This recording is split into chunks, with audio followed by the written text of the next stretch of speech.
Okay, ladies and gentlemen, welcome back to the next episode in our study of the Passover Haggadah in depth. This is the 39th consecutive episode in our studying the Haggadah. We're not even halfway through. We are at matzah. It's matzah time. In the previous episode, we talked about the blessings, the Brachot. Which blessing comes first, which blessing comes second, why the blessings are arranged in that order, and we discovered that it's not really about the blessings alone. There's a number of different important events that are taking, one called motzi and one called matzah. So we made both blessings. And we're ready to eat the matzah. But before we eat the matzah, let's talk about matzah. Let's talk about matzah. What do you want to talk about? What should we say about matzah? What it tastes like? What it looks like? We're going to talk about why we sit down to eat the matzah. Not from a philosophical perspective, not from a mystical perspective, but from a legal perspective. In other words, where does this obligation come from? What kind of obligation is eating matzah? And especially because there are many mitzvot in today's day and age which we perform merely as enactments of what once was. And that's because the major ingredient is missing. What's the major ingredient? The Korban Pesach, the Beit HaMikdash, right? You can't have a Korban Pesach without a Beit HaMikdash. So if you don't have a Korban Pesach without a Beit HaMikdash, then in the end, you don't have what it takes. So this is the kind of thing we're going to talk about tonight. For those of us who are joining us online, Shalom, welcome. If you're on Facebook, hop over to youtube.com/Rabbi Mendel Kaplan and subscribe, enable notifications so you know about this in the future as soon as we go live. And there's two reasons why you should be on YouTube rather than Facebook. The first is that you can ask questions. And I have a live chat, and I'm looking, I see those of you who have signed in and said shalom, and shalom back to all of you. So that's reason number one. And reason number two is I'm pretty sure that you get a better picture and better sound on YouTube. And let me remind all of you that RabbiKaplan.tv is alive and kicking 24/6. 24/6. Okay. So the Rebbe, in his commentary on matzah, addresses this very question. Is matzah something that we are biblically ordained to eat in today's day and age?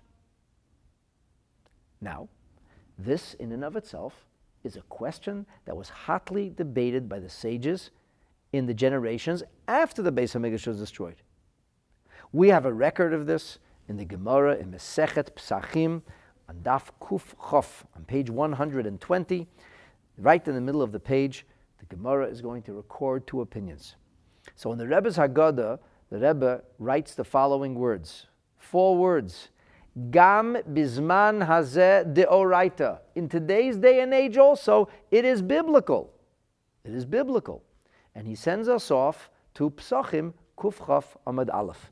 Masechet Pesachim, page 120, side A. So let's read from the Gemara. The Gemara right in the middle says, Omar Rava, the great sage Rava taught, Matzah bizman hazeh deoraisa. Matzah in today's day and age is eaten by virtue of biblical ordination. It is a mitzvahs aseh min haTorah, he says. Maror, however, the bitter herbs, drabonon, that is only eaten out of rabbinic obligation. The Gemara says, really? Matzah applies biblically today, and maror doesn't? Perhaps you'd like to explain the difference to me? Umay shno morer. And why would morer be any different? And he says, dichtiv, because it's written in the Torah, al matzot umerorim, that you should eat the Korban Pesach wrapped in matzah and morer. It's the original sandwich. And so the Gemara observes, bizman de'ika Pesach, yesh morer. If there is a Korban Pesach, then there's an obligation to eat bitter herbs. Ubizman the leka Pesach, when there is no korban Pesach. So the Gemara says, leka mor, there is no matzah mitzvah of mor. So the Gemara says, okay, 1 second, I don't understand. You're telling me that moror doesn't have to be eaten today because moror is only supposed to be eaten, bitter herbs are eaten as a condiment along with the korban Pesach. That's very nice. The same pasuk says matzah. Matzah nami hu dechsiv. When it comes to matzah, the Torah says, al matzot umerorim. You're eating the korban Pesach wrapped in matzah and moror. So the Gemara answers, matzah mihader hoder bekra. The Torah comes back to matzah. And the Torah says, ba'erev tochlu matzot. In the evening, at night, you should eat matzot. Because the Torah says you should eat matzot at night. Why should we eat matzah? Because the Torah says to eat matzah. What about the korban Pesach? The Torah doesn't mention anything about the korban Pesach. The Gemara says, ba'erev tochlu matzot. It doesn't say ba'erev tochlu korban Pesach and matzah and moror. It says tochlu matzot. This is the opinion of Rava. Rav Acha Bar Yaakov disagrees. He said, echad zeh ve'echad zeh d'Rabbanan. And the Gemara goes off on a whole discussion of what's Rabbi Acha Bar Yaakov's reasoning, and Rava's reasoning. And the Gemara kind of comes to its conclusion when it says, Tanya kavasei de Rava. Now, we're not learning the Gemara. This is not a Talmud class. I'm not going into the details of the Talmud with you, but I'm just telling you that the Gemara says, indeed, we learned like Rava. And the Gemara brings a second drasha, a drasha about 6 days, the Torah says, to eat matzah. And then on the 7th day, there should be a day of cessation of work, a day of vatzeret.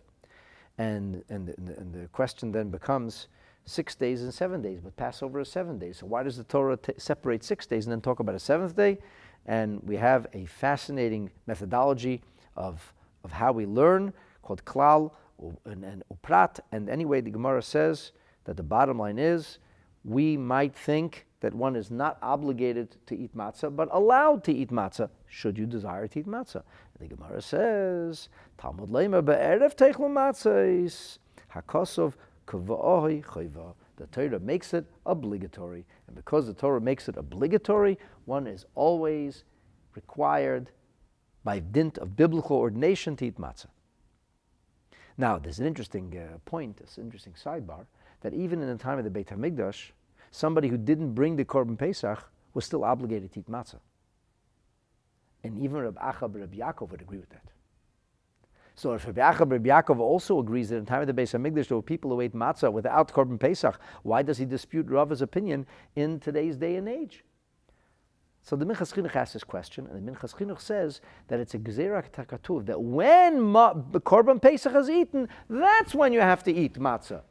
In other words, when the electromagnet is live, when you're plugged in, the Beis HaMikdash is there, and the Shechina is there, and we're doing these mitzvahs, and there's Korban Pesach being eaten. Even if you can't eat the Korban Pesach, you still need to eat matzah. Your ritual impure, I'm sorry, you can't eat Korban Pesach, but you still need to eat matzah. You didn't make it to Yerushalayim, you can't have Korban Pesach, a matzah you still need to eat. Korban Pesach is extant.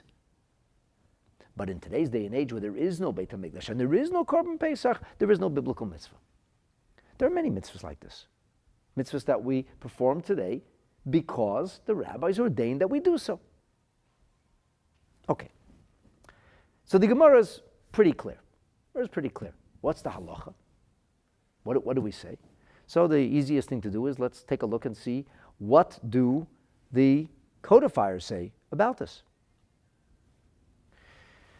So the first place we're going to go to is the Rif, Rabbeinu Yitzchak Alfasi, the Rif of the Alphas, who rewrote the Gemara only in what we call halachic prose, removing the discussion, the Talmudic arguments and analysis. He says, Omar Rava matzah bizman hazeh deoraita.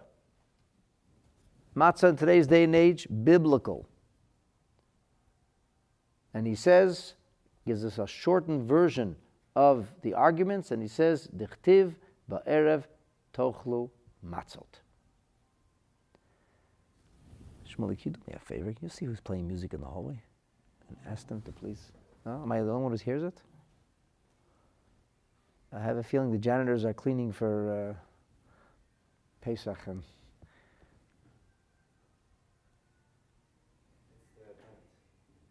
It's the vent? There's an event. Oh. All right. If you're hearing music out there, I hope you enjoy it. All right. Now, the Rif does something very interesting, which the Gemara doesn't do. The Rif brings another proof that the halacha is you have to eat matzah on the night of Pesach biblically. How does the Rif prove it? The Rif says there is a statement that's made in the Jerusalem Talmud, in the Talmud Yerushalmi. And in the Talmud Yerushalmi, it says in the 3rd chapter that if somebody takes an oath, makes an oath, in the oath he says, I am not going to eat matzah. Not going to eat matzah. You like matzah? All right. Some people don't like matzah. He got angry at matzah. He had indigestion. He made an oath. I'm not eating matzah. I swear to God, I'm never eating matzah again. Does he have to eat matzah on Pesach? Now let me explain something to you. Oaths in general are things that we were given by Hashem the right to make something prohibited for us. I could say, I don't want to have any more Dr. Pepper. I'm never drinking Dr. Pepper again. And if I make an oath like that, if I drink Dr. Pepper, I violated the Torah. But the Torah didn't violate Dr. Pepper. Nowhere does it say, lo tochlo Dr. Pepper. That's true. But I said it. Now, how about if I come along and say, I swear to God, I'm not going to eat pork. I wasn't allowed to eat pork before either. That's what we call a wanton or wasted oath. It's a sin. You're invoking Hashem's name for no reason. What if a person says, I swear I will not put on tefillin tomorrow? Is that a good oath? The answer is no, that's a wanton oath, because every single member of the Jewish people is already forsworn to put on tefillin. And therefore, since you made an oath which you are not allowed to make, because that's not one of the areas where you have freedom to choose or decide, that's already been decided, such an oath would not take root. But the Gemara says, if a person says, I am not going to eat matzah, he's not allowed to eat matzah on the night of Pesach. And you're saying, what do you mean? It's a mitzvah. Shavua shalei oichal matzah b'leilei ha-Pesach. I swear I will not eat matzah on the night of Pesach.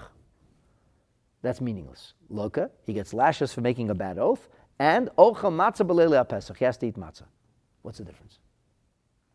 So Rabbeinu Nissim, the Ran, whose commentary is printed alongside the Rif's codification of Masechet Pesachim, the Ran says, I'll explain it to you.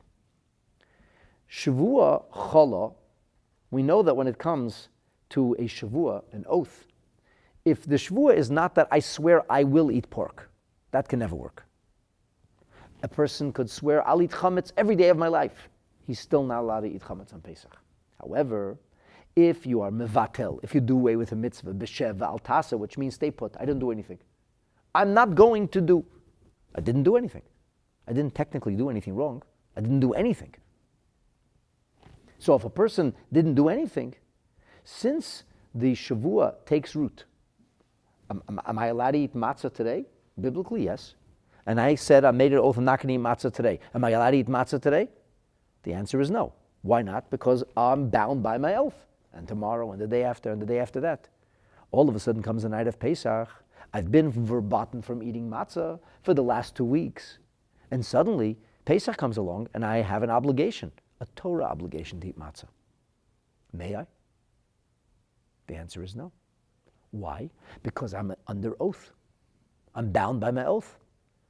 But you can't make an oath on something that the Torah tells you to do or not to do. True, you cannot make an oath on something the Torah tells you not to do and say, I swear I'll eat pork. Can I eat it now? Of course not. But at the same time, if a person is going to make an oath which takes root, says the Ran, since the migoy de chayla amatzah de chol yemeis shana, since the oath applies to the matzah all year long, with the exception of the night of Pesach, so therefore it applies to the night of Pesach too. However, says the Ran, here when you made an oath not to eat matzah on the night of Pesach, your oath is meaningless. Why? Because you're making an oath on something that the Torah commands you to do. And the Rif says this applies in today's day and age as well. And if so, it becomes clear from the Gemara in Shavuos that one is obligated to eat matzah on the night of Pesach. So our Gemara doesn't talk about this, but the Rif cross-references this Gemara.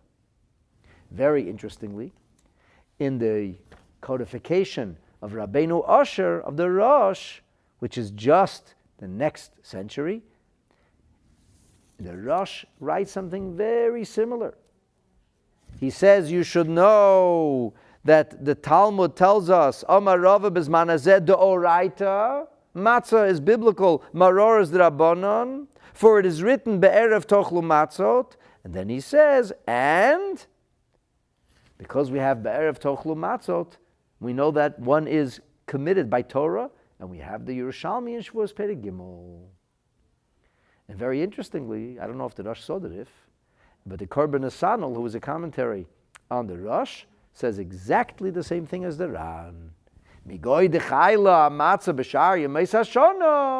So therefore, chayla nami matzah is mitzvah. Because it applies to the matzah all year long, that's why it applies to the matzah of Pesach night, which is a mitzvah.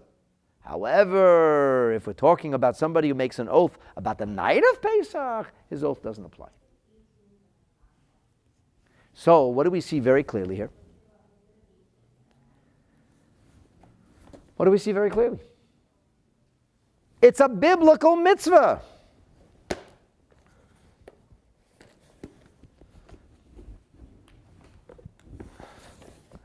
What does the Rambam say? So the Rambam, in the laws of Chometz or Matzah, in the 6th chapter, he opens by saying, Mitzvat aseh min haTorah le'echol matzah belel chamisha asar. It is a positive mitzvah in the Torah to eat matzah on the night of the 15th. How do we know? Shenemar be'erev tochlu matzot. And the Rambam says this is b'chol makom u'b'chol zman. Rambam changes it from the language of the Gemara, and he speaks about it in halachic prose, legal prose, and he says that this is applicable in every time and in every place. And then the Rambam, in his unique style, adds, V'lotola achila zu b'korban Pesach. The Torah does not hinge this particular eating on a korban Pesach. Elazo mitzvah b'fnei atzma. This is an independent mitzvah. On the night of Pesach, we have an independent mitzvah. We must eat matzah. Why must we eat matzah? Because the Torah commands us to eat matzah. But we don't have a korban Pesach. That doesn't matter. The korban tells us, the Torah tells us to eat matzah. Torah also tells us that our korban Pesach should be eaten with matzah. But the Torah tells us to eat matzah. Biblical mitzvah. So the Rambam's language is very clear. It's precise, halachic. When we take a look at, for example, the Sefer Mitzvahs Gadol, which I have somewhere here. The Sefer Mitzvahs Gadol, Rav Moshe of Kusi, one of the Balei HaTosfos, he says in the positive mitzvah number 40, Mitzvat aseh min haTorah lechol matzah b'leil tezvav, shenemar ba'erev tochlu matzah. There's a positive mitzvah of the Torah to eat matzah on the 15th night of Nisan. As the Torah says, at night one must eat matzah. B'chol makom u'v'chol zman. And the Smag, who quotes the Gemara, the Rambam does not quote Gemaras.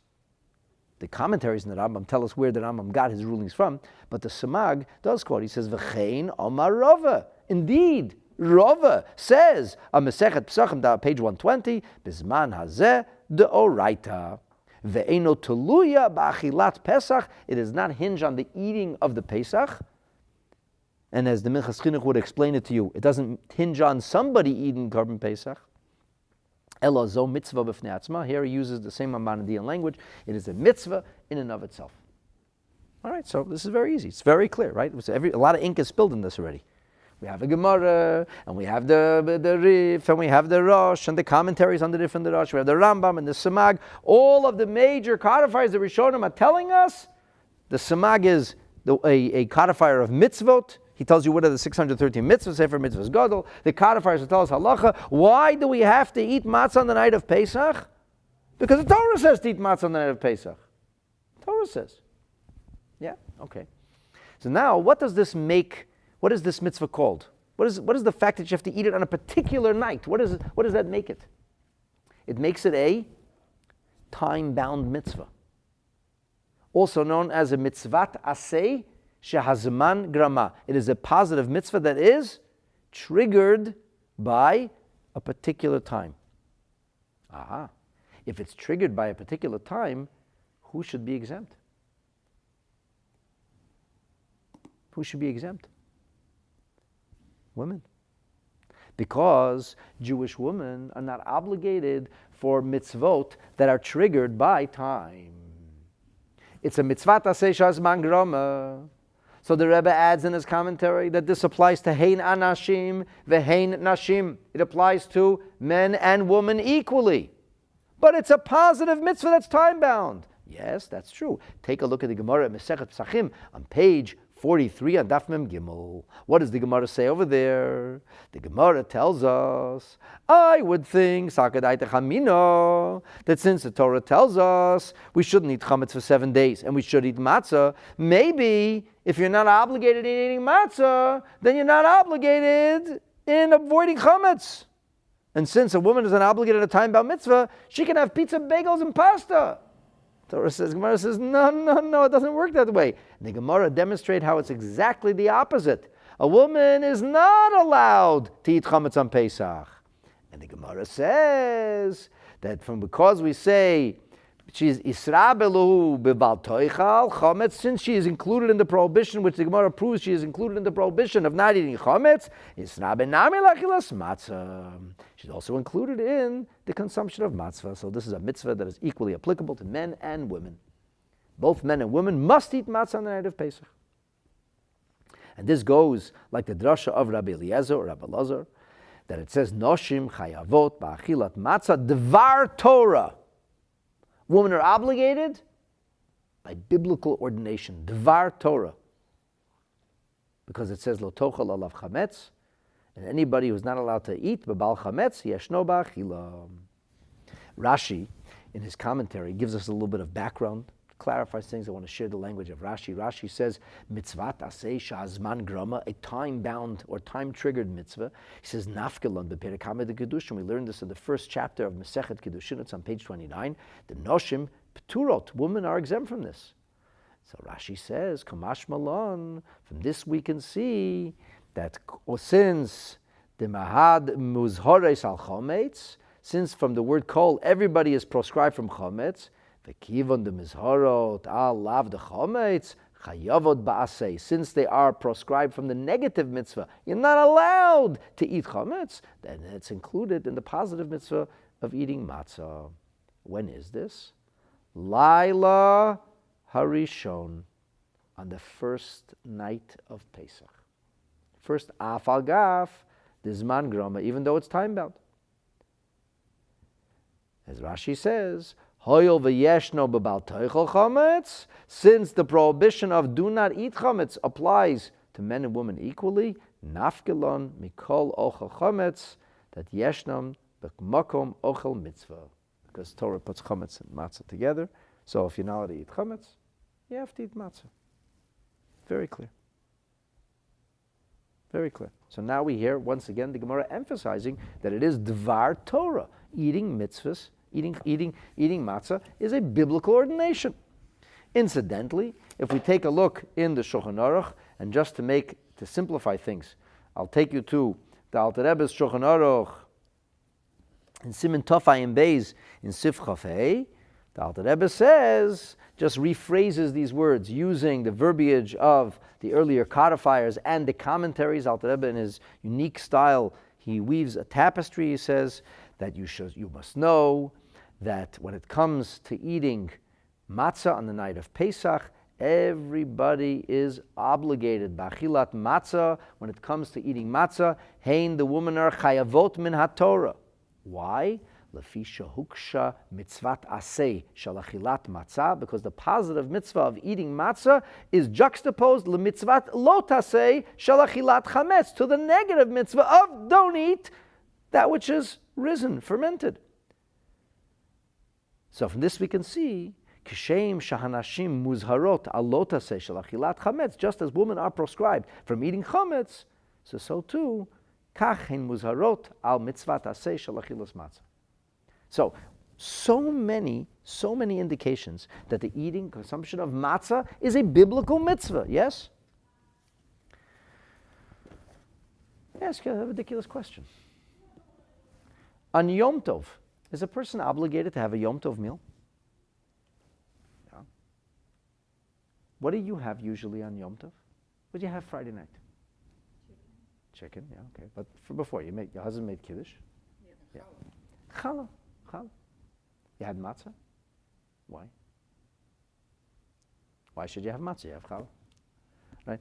We are very careful not to eat matzah for a whole month before. Really, the sages prohibited it. Erev Pesach, we do it a whole month. Why? Because we want to eat matzah with gusto.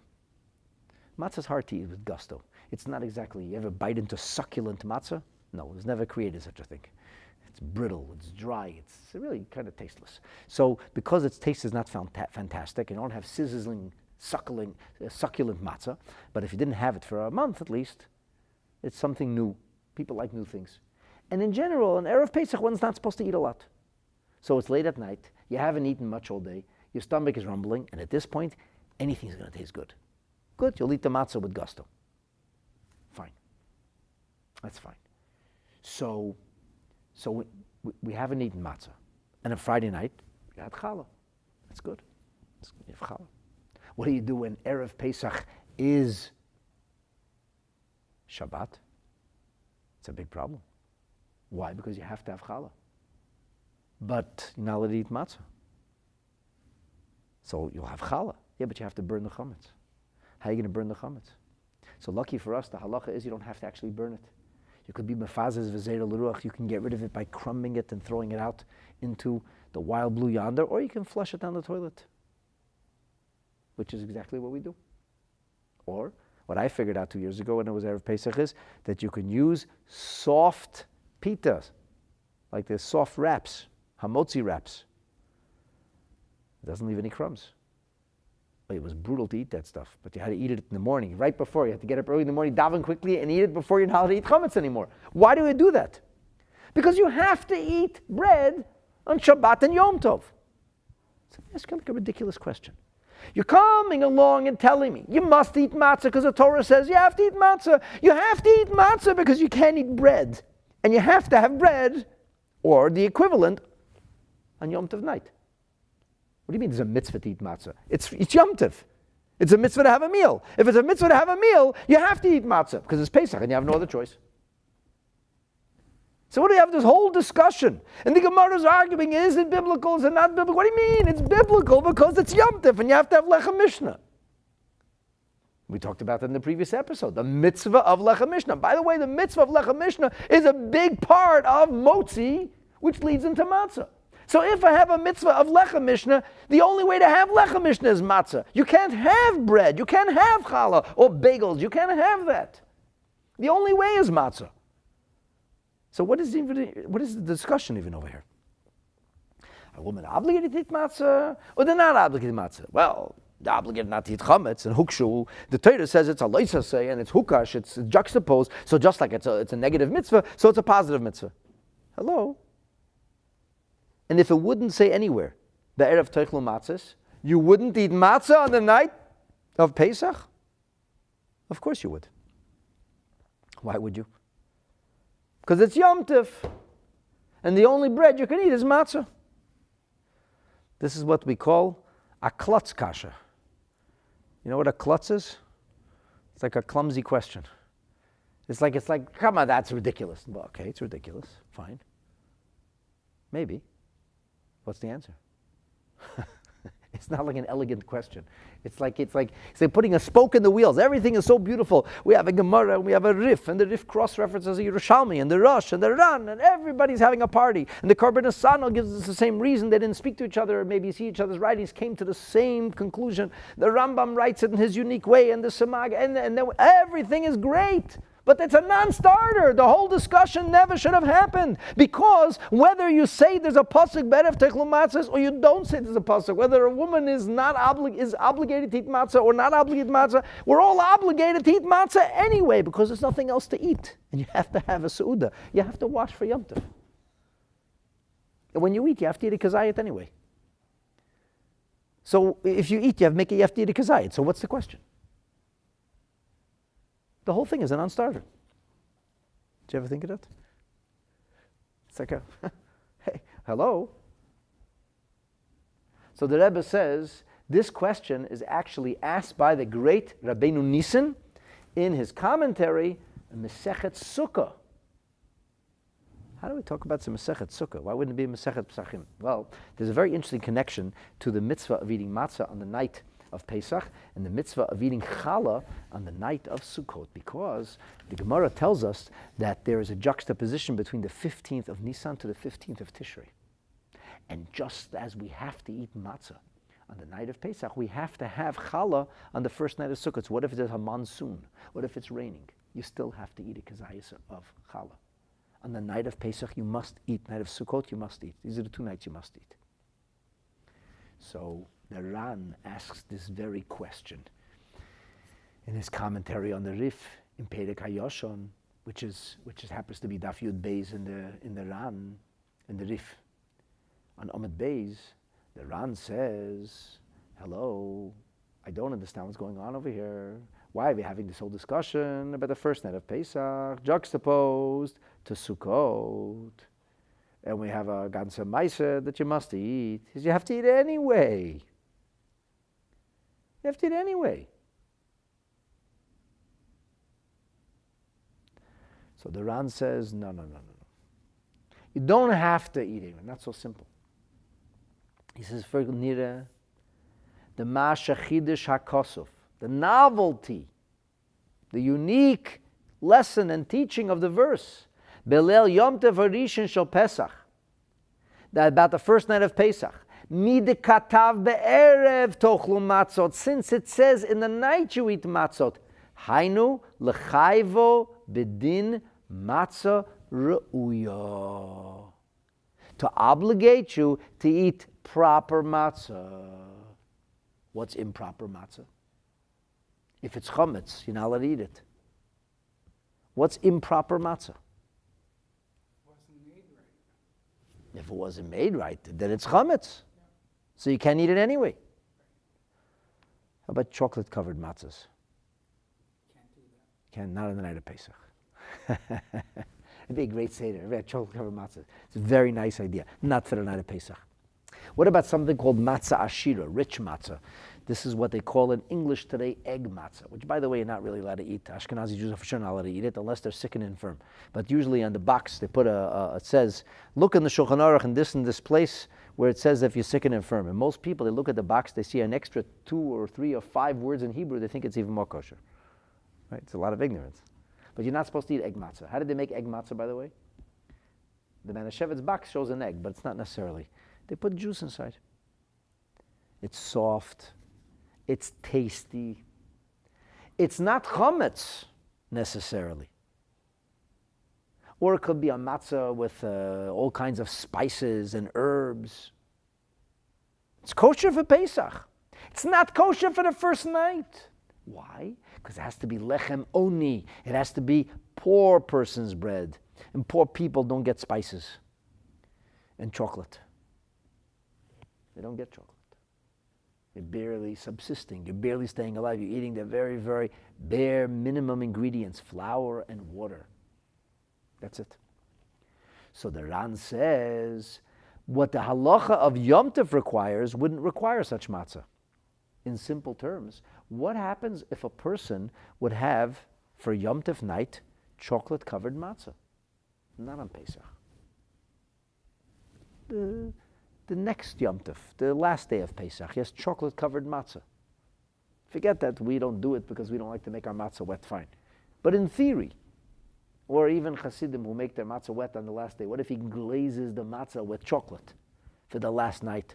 Could you make a lechem mishnah? Could you make a bracha on your glazed chocolate or honey-glazed matzahs? Yeah, you could. Yeah. Yeah, you could. Even we don't make our matzah wet the last night of Pesach. I haven't seen it done, but you could. You could do it. Do you fulfill the mitzvah of Su'udat Yom Tov? The answer is yes. Would you fulfill the mitzvah of eating matzah on the night of Pesach? The answer is no. Why? Says the Ran, because it's not matzah re'uya. The ilu midin yom tif yoytze bechol shehu pas. Anything which is bread or bread-like. Afilu b'matzah shira. Even if it is rich matzah. So Skippy's YouTube is asking a question. So we're not allowed to have egg matzah on the night of the Seder. We're allowed to eat it on Chol Hamoed, or I'm not allowed? Skippy, I don't know who you are. If you're old and infirm, I don't mean to offend you, and you got no teeth, and that's the matzah you can eat, then halachically you would be allowed to eat it on Chol Hamoed, and even the next day on Yom Tov. But on the night of Pesach, egg matzah doesn't work. Unfortunately, a lot of people don't know this. But it doesn't work. And ideally, of course, at the Seder night, we shouldn't just be eating flour and water matzah, we should be eating shmura matzah. Hand-baked shmura matzah, baked by a member of the Jewish people who believes in God, Torah, and in the mitzvahs of Pesach. And it's made holy, and it's a matzah's mitzvah. And it is holy. When you eat it, it fortifies your faith. But that's for a different class, when we get Kabbalistic on matzah. Now we're getting technical on matzah. So here we had all these things that say, why do you have to eat matzah? Because the Torah says you have to eat matzah. I ask you a simple question. You have to have bread anyway. And there isn't any other bread. Says the Ran, not so simple. There is other bread. It's not chametz, but it's not the matzah you have to eat on the night of Pesach. Why not? Because it's been enriched. And matzah ashira, enriched matzah, whether flavoring or other additives or a layer of glaze, such a matzah doesn't work. Verstehst? Okay. So that's the first thing. Then the Rebbe says, the truth is, it's not so simple. You don't even need the answer of the Ran, that you maybe could have used non-Pesach matzah. So the chiddush, the novelty is that the Bible, that the Torah tells you have to eat matzah. Because yesh eimrim, there is a very strong opinion in halacha that the chiyuv of pas, that eating bread b'yom tov, eini ela medivrei seifrim, it's only a rabbinic mitzvah. And if it's only a rabbinic mitzvah, yeah, I have to have a meal. It's Yom Tov, I have to have a meal. Yet rabbinically, I have to have a meal, not biblically. Whereas on the night of Pesach, I'm biblically ordained to eat matzah. So you're just going to say, why does the Torah have to tell me to do this? I would have had to do it anyway. The answer is, I would not have to do it anyway. The rabbis told me to have a meal. The motzi is very nice, but that's a rabbinic thing. The matzah is biblical. Which, of course, in view of that, makes our previous episode even more interesting. So we're focusing on the motzi, lechem mishnah, before the matzah, where one is biblical and one is rabbinic, and we're overriding the biblical to do the rabbinic mitzvah first. But nonetheless, this is the todder v'sheni todder, the regular, the typical, and the unusual, which the regular comes first, which we learned about in the previous episode. So this is here where it gets very, very interesting now, my friends. Where do we see that the meal of Yom Tov is not something which we are biblically obligated to do? So I'm going to take you now to the Alter Rebbe's Shulchan Aruch, Simin Tov Kuf Chavtes, chapter 529 of Shulchan Aruch. This is after the laws of Pesach. This is what's called the laws of Yom Tov.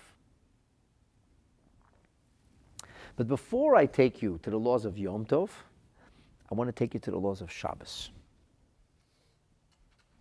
So listen to this. The Alter Rebbe in Shulchan Aruch, in the opening halachot of Shabbat, which is Siman Reish Mem Beis, chapter 242, he tells us, Shnei Dvarim, there are two things which are spoken about with regard to Shabbat by the prophets. The prophets told us two things about Shabbat. And what were those two things? Kavod and oneg. They told us about honor, We have to honor the Shabbat, and they told us we have to delight in the Shabbat. As it is written, V'karata l'Shabbat oneg. What should we call Shabbat? A day of misery and sadness? No, a day of pleasure and delight, a delightful day. Shabbat is supposed to be a delightful day. That's Isaiah, chapter 58, verse 17 says it very clearly. Verse 13, pardon me. That's how it's supposed to be. Likdosh Hashem mechubad. For the honor of Hashem, it should be honor, dignity. You've glorified the Shabbat. Now, the Rebbe says, Ikron min HaTorah. Of course, the root source of all this is from the Torah. Because the Torah calls Shabbat, it's included in what's referred to as Mikra'ei Kodesh. When we have in the Torah the Parsha, which speaks about the various festivals, the holidays of the Jewish people, in the book of Leviticus, 23rd chapter, Parshas Emor, it first, before it talks about the actual holidays, talks about Shabbat. And it's included in Mikra'ei Kodesh, as Nachmanides explains at length in the Chumash. So what does Mikra Kodesh mean? What does it mean, a convocation, a calling of holiness? Our sages explained. Lekadsho, lechabdo, to honor it, to sanctify it, b'ksus nikia, with what we call Shabbat clothes, ula'ango, and we should delight in it. How does one delight in Shabbat? Ba'achila, b'shtia, you have a meal, a repast, the people getting together to eat. And then the Alter Rebbe adds that this business of Mikra Kodesh it may be referring, according to other opinions, to the cessation of work, but the kavod of Shabbat and Yom Tov, the oneg, is entirely rabbinic. So it has a biblical source, or it's entirely rabbinic, but that's about Shabbat. But why is it spoken of when we talk about Shabbat? Because Shabbat's included in the holidays. Okay, so now let's go back to, and we'll come back to the Alter Rebbe in a minute, to Rishman Beis. Let's go back to Tuf Kuf Chavtes 529. The Alter Rebbe says, Kishem shem mitzvah lechabed et ha-Shabbat, just like it's a mitzvah to honor the Shabbat, ula anga, and to delight in it, kach, so too, kol yamim tovim, all the festivals of the Jewish people. And he quotes the verse, L'kadosh Hashem mechubad, for the honor of Hashem, the holiness of Hashem, we have to honor it and bring dignity. V'chol yamim tovim, all the festivals of the Jewish people, it says Mikra Kodesh. That's in the opening salvo of chapter 529. Paragraph 5, these two mitzvot, kavod va'oneg, says the Alter Rebbe, hein mitzvot midivrei sofrim. They're rabbinic mitzvot. There are no biblical mitzvot after the close of the Chumash. Only the Pentateuch, only the 5 books of Moshe have 613 mitzvot. There are no mitzvot in the book of Isaiah. There are descriptions. There are this clarification, elaboration, elucidation, but no new mitzvot. So they are rabbinic mitzvahs, mifurashin al yedei hanavim, clarified, elucidated by virtue of the prophets. So the question was, you're going to be eating bread anyway. I said, well, maybe, but not biblically. The chiddush, the novelty here is that we are biblically obligated to eat bread. Oh, that's new. That's a new story. And that's why we spend so much time explaining why we have to eat matzah on the night of Pesach. Okay.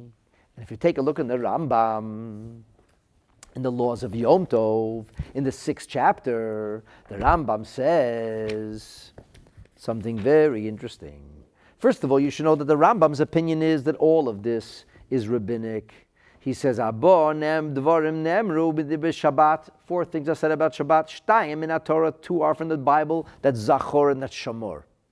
Making Kiddush and Havdalah. And that's the idea of not doing work. And then there's Shnayim and Divrei Seifrim, the 2 rabbinic ones. Nispar Shuai Dei Navim, they were explained by the prophets. Kavod v'oneg. That's rabbinic. That's the Rambam says very, very clear. Now, if we go to the laws of Yom Tov, and we go to chapter 6, over there, the Rambam tells us something very interesting. In chapter 6, Halacha Tezayin, paragraph 16, the Rambam says, Kishem she mitzvah lechabed Shabbat ola ango, just like it's a mitzvah to honor Shabbat and to give it pleasure, to delight in Shabbat, kach kol yamim tovim. And he said, I already explained what kavon and oneg means. So it's rabbinic. On Pesach night, something changes. We go biblical. The Rebbe says, but there's a little problem with this thesis. We may still need the Ran. And I'll tell you why, he says. Because if you go back to Reish Mem Beis, it says, Aval, Oneg, V'hasimcha b'Yom Tov, the oneg, the joy, and the pleasure of Yom Tov, b'ma'achal u'mishteh, with eating and drinking, is min haTorah. It's biblical. So here it says not because of oneg, but because of simcha. So it is biblical. Well, the Alter Rebbe says in the Kuntres Achren, what is the eating which is called oneg, which is simcha? He says, I'll tell you, basar and yayin, meat and wine. It doesn't say bread. But the Rebbe says it's a tzarech iyun k'tzas. So what's the tzarech iyun? The Alter Rebbe clearly says it's talking about bread. So very interestingly, the Rebbe here introduces us to an opinion of Rav Yehuda, and this opinion of Rav Yehuda is brought in the commentary of the Rosh in Masechet Brachot. And it goes like this. This is maybe how we're going to explain the Alter Rebbe also. It goes like this. The Rosh says in the 7th chapter of Masechet Brachot, it appears to Nira l'Rabbeinu Yehuda, the chayiv adam lechel pas b'Yom Tov. A person's obligated to eat bread on Yom Tov. Why? Mishum simcha. Because on Yom Tov there's a mitzvah of v'samachta. What does v'samachta mean? Simcha, joy. You'll rejoice. So you have to rejoice. How do you rejoice? You rejoice with a meal. V'ikar achila hu lechem. A meal always includes bread, a real meal. Have you ever been to a wedding or a big formal dinner where they didn't serve bread? They said, we're all on a diet. Yeah, I know. People serve bread. Come to a fancy restaurant, what's on the table right away? The bread is on the table. A meal means bread. So because that's the case, you always have to have bread then biblically, because there's something called simcha. Maybe not kavod and oneg, but simcha, which brings us back to our original question. So there is a biblical obligation to eat bread, and you can eat bread, so what are you going to eat? Matzah. The Ma'adana Yom Tov, which is a commentary on the Rosh, says something very interesting. He says, but what about this business, ein simcha ela b'basar? We say that simcha is with meat. It says meat, doesn't say bread. So he says, yeah. The main thing of a meal, he says, the main achila is lechem. And he says, the simcha is the meat. But you got to eat the meat with the bread. Let me make it very simple. A lot of people like corned beef sandwich. How about leave the bread out, just have corned beef? Doesn't taste so good. People don't want the burger, they want the burger in the bun. They want the hot dog in the bun. You want the beef, but if there's no beef, that famous commercial, where's the beef? Just eating buns is no fun. But eating buns with burgers, now you're talking. If the burger is so small, where's the beef? If there's only beef, where's the burger? Where's the bun? So you have to have the sandwich. What is the person eating? He says, what are you eating? I mean, bread? No, I'm having meat. I'm having a corned beef sandwich. It's corned beef like this and 2 little pieces of bread on either side. So there's a lot of corned beef, but a little bit of bread makes a big difference. It's just the way it is.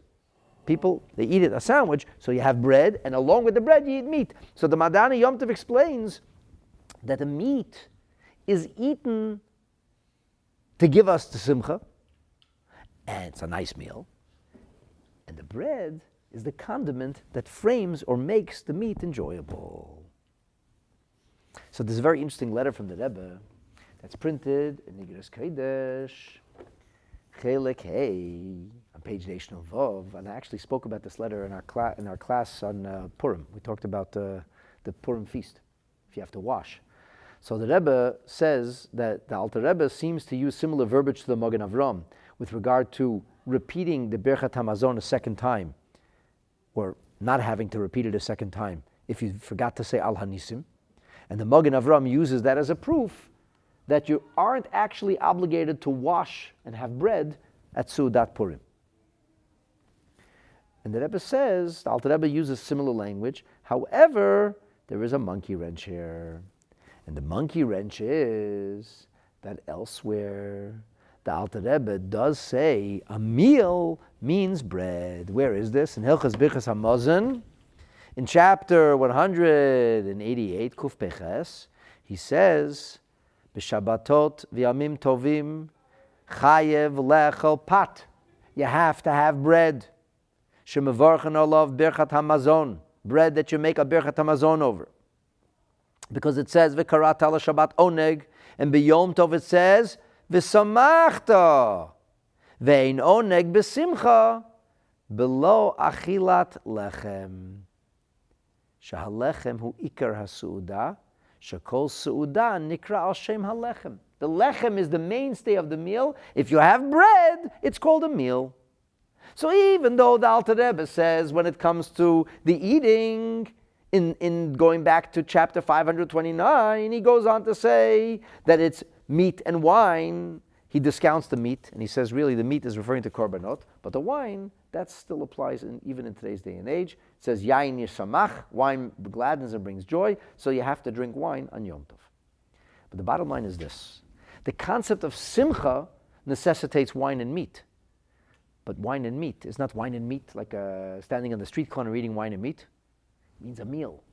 And if it means a meal, bread's going to have to show up. The bread is not showing up as bread. The bread is showing up as a meal. The bread enables the meal. But either way, if I need to have a meal, which means I need to have bread, I'm still biblically obligated to have bread. If I'm biblically obligated to have bread, who cares why I have to eat the matzah? Am I eating the matzah because it's a meal, or am I eating the matzah because it's a matzah? So first of all, there's a big difference. If I was eating the matzah only for the meat, we'd eat the matzah later on. When we make a hamotzi, and we go to eat matzah, serve the fish right away. The fact that we eat the matzah, and you have to eat the whole matzah, the whole kazayat of matzah, the whole ounce of matzah, right away before you do anything else, and then you go on to eat the korach right away, the maror, and then the korach before you do anything else, means that it's a mitzvah in and of itself. But what about this idea that ultimately it is still obligatory? So here the Alter Rebbe, the Rebbe pulls a real powerful punch. And this is like what we call, this is the checkmate. The Alter Rebbe says that in the Shagas Aryeh in chapter 68, which is all about the obligation of Simcha on the night of Yom Tov, the Shagas Aryeh says, Hadavar Borur, it is clear, Leil Aleph, the first night of Yom Tov, Ein mitzvah simcha noag ba min Torah. There is no biblical mitzvah of simcha. When is the biblical mitzvah of simcha? Only on the last night of Yom Tov, the night that follows a day. As he says later, it says, Vahita ach sameach l'rabot leil Yom Tov achron, the last night of Yom Tov. He says, Mar ba'ani leil Yom Tov acharon, sheyesh simcha lefanav. There is joy before it. It's the climax of joy. That's why you have to have a meal. However, umotzi ani leil rishon, on the first night I excluded she'ein simcha lefanav. You don't have joy before Yom Tov arrives. You have joy when Yom Tov arrives on the heels of Yom Tov. So it's a whole week of Pesach, a whole week of Sukkot, and now we're back to Yom Tov. And now I have an obligation to have a meal. Shma mino, a mitzvah simchas noag b'leil Yom Tov rishon min haTorah. So this Shagas Aryeh proves to us conclusively that even if you want to say that the mitzvah of eating a meal on the night of Yom Tov is biblical, that would only be the last night of Yom Tov, not the first night of Yom Tov. And so, from every which way we have proven that eating matzah on the night of Pesach is actually a mitzvah. So why am I eating? Is because it's a dinner. It's a dinner date. It's a dinner. It's a date for a dinner. The answer is no. I'm not eating matzah because it's a dinner, because I have a date to eat dinner. I'm eating matzah because it's a sacred mitzvah to eat matzah. You have a question, Shmuel? Excellent question. The Simchas B'Gachah does apply to Shavuot. Where would you have the meal then in Eretz Yisrael? Where would you have the meal? On Shavuot, you have to eat meat. On Shavuot, you have to eat meat. Not on Pesach, you don't have to? First of all, the mitzvah of a Simchas B'Gachah of meat is clear in Shulchan Aruch is the meat of a korban. So the mitzvah of eating a dairy meal is during the day of Shavuot, and the point is to have two meals. There are some in the Litvish community who eat a dairy meal on the night of Shavuos, but that's because the Shagas Aryeh says that the night of Shavuos is not biblically obligated to eat simcha. The simcha only applies on the last night of Yom Tov. It would apply during the day, but for sure during the day of Yom Tov, you have to have a proper meat meal, unless you're a vegetarian. That would be a different story. In the time of the Beis Hamikdash, you have to eat the korban. So on Shavuot, the taka wouldn't apply at night. It only applies during the day. And now we have clarity. Now we understand why we're making such an emphasis on the issue of eating this mitzvah. So you have to understand, my friends, and a lot of people don't get this. They sit down, they have matzah, and maror, and salad, and fish, and brisket. And Manischewitz, of course, only holiest, the best, the finest, and Passover puff cake and cream cake. Everybody's eating everything together. No. My dear friends, the point is, when you sit down to eat matzah, you're doing something sacred now. It's a mitzvah. It's a mitzvah like any other mitzvah, the Torah. Like listening to the shofar, like being in the sukkah. It's a mitzvah. So you got to focus on the mitzvah element first. So motzi comes to matzah, a biblical mitzvah. Maror, a rabbinic mitzvah. Korach, if the sages would have pasken like Hillel, they probably would have made Korach with matzah to make a maror with matzah. Probably would have done it that way. So in case the halacha is like Hillel, that's how you have to eat, then in that case, that's how we eat the maror. So you have two kinds of maror. They have the plain maror and the Korach maror. And then you can have Sudat Yom Tov. But this is not a dinner date. This is a sacred consumption. And the Rebbe tells us something very interesting. In view of all this, everything makes perfect sense, he says. That the bottom line is, you would only be obligated to have a meal rabbinically, and therefore, with the exception, of course, of the first night of Sukkot. First night of Sukkot, that's the novelty. That the first night of Sukkot, one has to have a meal. But over there, Shmuley, it's not mitzad the meat, it's mitzad the pas. Because we learn it from the mitzvah of eating matzah. The Rebbe says that it's very strange that in the Shailsa Tshuvas of Rebbe Kiva Eger, he emphasizes that this only applies to Pesach and not to Sukkot. And in the Hashmotas, which is the things that were the missing pieces that were added in later, he says Bepshitas that Pat is not connected to Simcha. So the Rebbe says Tzarech Ian Ktsas. This needs to be a little bit better understood. The Rebbe says it's not this is not the time for discussing the finer details of whether Simcha means Pat. To me, actually, it seems somewhat explanatory if we use the Ma'adana Yom Tov. The Ma'adana Yom Tov says you don't eat meat because you don't eat the bread because of the bread. You're eating the bread because of the meat. So the bread is not a din in Simcha. The meat is a din in Simcha. It's only that in order to eat meat, you have to have a sandwich. So the sandwich is there because you're eating the bread.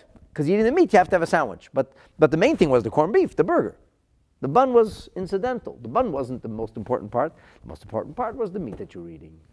At any rate, this should have clarified for you how eating matzah is a mitzvah.